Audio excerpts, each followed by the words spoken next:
साथीहरु म आज चाहिँ यहाँ रोपको हाम्रो कम्पनीको यो होस्टल देखाउन गएको होस्टल जहाँ चाहिँ हामी बस्ने गर्थ्यौं। एउटा थियो यो हल एउटा, यो भित्र चाहिँ हामी 24 जना सुत्ने गरौँ गर्थ्यौं। अनि जुन चाहिँ यो रोपको लागि भनेर 8-10 लाख तिरेर आएको हुन्थ्यो, 8-10 लाख तिरेको चाहिँ कम्पनीको लग्जरी कम्पनीको होस्टल चाहिँ यस्तो छ हजुर। जति खेतमा काम गरेर आउनु पर्थ्यो, जता पनि अब यो माटो लागेको धुलो लागेको चाहिँ अब कपडाहरू यसो यत्र तत्र छरेको कट्टुहरू मोजाहरू सबै यसरी झुन्ड्याएर जता पनि यसरी राखेको हुन्थ्यो।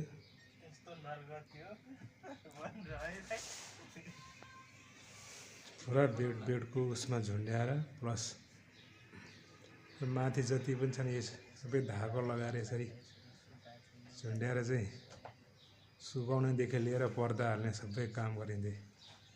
यस्तो छ खानेकुरा खाना पकाउने भाँडाहरू पनि यत्र तत्र यसरी राखेको हुन्छ। सुत्ने ठाउँ यही हो हाम्रो यसरी।